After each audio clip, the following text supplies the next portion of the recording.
امروز می‌خواهیم درباره چشم پنهان یا همان چشم سوم صحبت کنیم. چاکرای چشم سوم با نام اصلی آجنا طبق سنت هندو ششمین چاکرا از 7 چاکرای اصلی بدن است. ظاهراً بخشی از مغز است که می‌تواند از طریق مدیتیشن و سایر اعمال معنوی قدرتمندتر شود. در حالی که توسط دو چشم هر فرد فقط می‌تواند دنیای فیزیکی را مشاهده کند. ولی اعتقاد بر این است که چشم سوم بینش‌هایی درباره آینده نشان می‌دهد و به آنها توانایی برقراری ارتباط با جهان را می‌دهد و کمک می‌کند تا پیام‌هایی از گذشته و آینده دریافت کند. چشم سوم چیزیه که همه ما داریم اما متاسفانه ضعیفه و باید از طریق مدیتیشن قوی کنیم. البته گفته می شود که چشم سوم توی اطفال تا به سن 10 سالگی فعال است، اما به خاطر فکرهای بیهوده از کار میفته.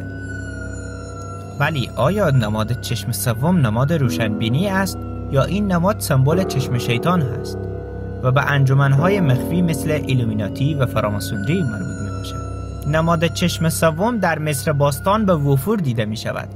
طبق اسطوره‌های مصری این نماد تک چشم به وجد یا چشم اوروس معروف است.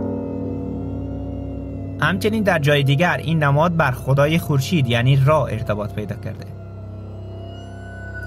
این نماد به صورت یک طلسم بسیار قدرتمند در مصر باستان به منظور از محافظت از فرعون و درباریان به کار برده میشد.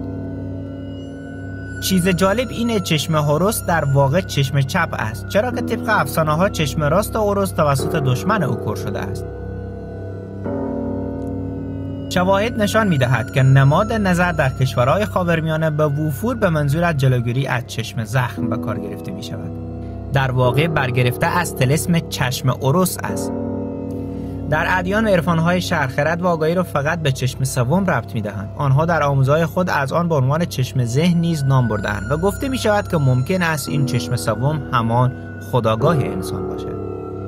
هندوها محل چشم سوم را مقدس می‌دانند. در نتیجه آن را در پیشانی در یک نقطه قرمز به نام بیندی مشخص می کنند. تا به حالا فکر کردید که چرا توی نماز پیشانی خود را روی زمین یا مرغ قرار می دهند؟ یکی از دلایلی که پیشانی را روی زمین قرار می دهند برای این است که چشم سومشون را تحریک و باز کنند. همچنین در روایات چنین آمده است که خواندن نماز با تمرکز می تواند چشم سوم را باز کند. در آیات قرآن کریم هم نشانه‌هایی برای چشم سوم دیده می شود. آیا ارتباط با جهان از طریق این چشم انجام می شود؟ پس وجه شیطانی آن کجاست؟ دجال یا همان ضد مسیحی در فرهنگ غرب موجودی آخرالزمانی است و در برخی از روایات چنین آمده است او چشم راست ندارد و چشم چپ او در پیشانیش قرار دارد و چنان روشن است که مثل ستاره‌ای می درخشد.